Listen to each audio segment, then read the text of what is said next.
Hello students, आज हम पढ़ेंगे हमारा केमिस्ट्री का पहला चैप्टर है जिसका नाम है some basic concept of chemistry, जिसको हम मोल कॉन्सेप्ट भी बोलते हैं। जिसमें पहला टॉपिक है मिक्सचर। मिक्सचर क्या होता है? देखो, मिक्सचर ये होता है दो या दो से ज़्यादा, टू आर मोर सब्सटेंस, दो या दो से ज़्यादा सब्सटेंस अगर वो मिक्स हुई हैं कोई भी रेशियो में, इन एनी रेशियो, कोई भी रेशियो में वो मिक्स हुई तो उन्हें हमें अलग करना है। जिसे हम अलग कर सकें, कोई भी सेपरेट कर सकें, तो उसे लिख सकते हैं कैन बी सेपरेटेड। सब दो मेथड होते हैं हमारे पास, फिजिकल मेथड और केमिकल मेथड होते हैं। तो can be separated by physical method और लिख सकते हैं, एंड लिख सकते हैं केमिकल मेथड। देखो, नोट्स बनाना सबसे अच्छी बात है। नोट्स नहीं बनाओगे तो कोई चीज़ याद नहीं रखती है, ठीक। इसी को हम मिक्सचर कहते हैं, ठीक। ये दो प्रकार के मिक्सचर होते हैं। सबसे पहला हम लिखते हैं होमोजीनियस मिक्सचर,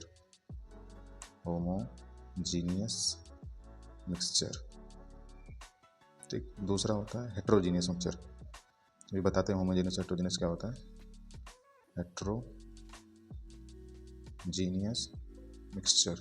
तो अब हम पढ़ेंगे दो टाइप के जो मिक्सचर होते थे, जिसमें से हम पहले पढ़ेंगे हेट्रोजीनियस। होमोजीनियस में बाद में पढ़ लेते हैं, पहले हेट्रोजीनियस पढ़ते हैं। हेट्रोजीनियस होता है जैसे दो टाइप के मिक्सचर हों जो मतलब अलग ना किए, जैसे हेट्रोजीनियस मतलब जो घुले ना, एकदम पूरा मिक्स ना हो जाए एक दूसरे में। जैसे हम कोई पानी ले लें, पानी में क्या घोल सकते हैं जिससे हम अलग अलग देख सकते हैं, घुले एकदम ना घुले। जैसे सैंड हो सका, मिट्टी कोई, ठीक, या बालू या मिट्टी जो भी लिख सकते हो। और हम वाटर के साथ क्या घोल सकते हैं जिससे कोई ना दिखे, लाइक हम कोई पत्थर घोल सकते हैं, कोयला को कोक कर लो, कोक, ये सब घुलते नहीं है, ठीक। तो ये अलग अलग प्रकार के होते हैं। जैसे इनका डिफिनेशन लिखना हो तो डिफिनेशन लिख सकते हैं, देन डू नॉट हैविंग, मतलब मिक्सचर कैसे लिख सकते हो, they do not having uniform composition. Having uniform मतलब घुल मिल ना सके, यूनिफॉर्म मतलब सेम तरीके कंपोजिशन, ठीक। दूसरा चीज़ हम फिर पढ़ेंगे होमोजीनियस मतलब एकदम जो घुल जाए, आप देख के नहीं बता सकते हैं कि क्या उसमें घुला हुआ है, या मतलब हम अलग ना कर पाएँ जल्दी। होमोजीनियस मिक्सचर, ठीक।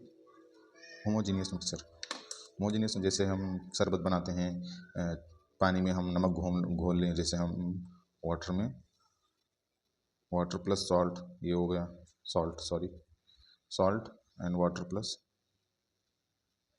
शुगर कह लें, नींबू कह सकते हैं, कोई भी चीज़ है। जैसे शरबत में जैसे रूह अफ़ज़ा घोल लेते हैं, कोई भी, ये सर एग्जांपल होते हैं होमोजेनियस मिक्सचर के, ठीक।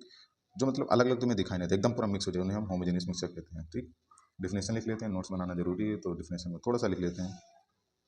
They have by uniform composition, mixture भी लिख सकते हो,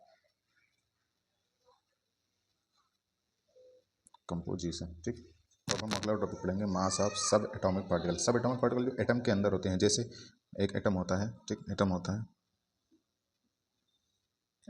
के अंदर क्या क्या होते हैं सबको पता होता है लगभग, क्या क्या होते हैं, इलेक्ट्रॉन, प्रोटॉन और न्यूट्रॉन, तीन चीज़ होते हैं। हम लिख लेते हैं इलेक्ट्रॉन, जिसे हम ई से डिनोट करते हैं, प्रोटॉन जिसे हम स्मॉल पी से डिनोट करते हैं, न्यूट्रॉन जिसे हम स्मॉल एन से डिनोट। इलेक्ट्रॉन, प्रोटॉन और न्यूट्रॉन का मास लिखेंगे। इसमें से इलेक्ट्रॉन का मास होता है 9.1 × 10⁻³ किलोग्राम में होता है। इसमें मतलब किलोग्राम में होता है। अगर हम इसे ग्राम में कन्वर्ट करें तो उसका पावर चेंज होकर -28 ग्राम होगा, क्योंकि इसमें हमने 10⁻+3 से मैंने मल्टीप्लाई कर दिया है, जो 28 आ गया। प्रोटॉन का मास होता है किलोग्राम में 1.67 × 10⁻⁻27 होता है, किलोग्राम में होता है। ऐसे न्यूट्रॉन का सेम मास होता है 1.67 × 10⁻⁻27 किलोग्राम में। दोनों को हम ग्राम में अगर कन्वर्ट करें तो 10⁻3 से 10⁻3 से दोनों को मल्टीप्लाई करना होता है, और इसका आंसर आ जाएगा 10⁻24। इसका भी -24 ग्राम में आ जाएगा, ठीक। बाकी आगे तो 1.67 लगा ही रहेगा। Thank you so much guys, हमारे चैनल को सब्सक्राइब कर लीजिए ताकि इस चैप्टर के जितनी भी वीडियोज़ आएँ सबसे पहले आप तक पहुँचे और पूरा चैप्टर आप पढ़ सकें, ठीक। Thank you so much.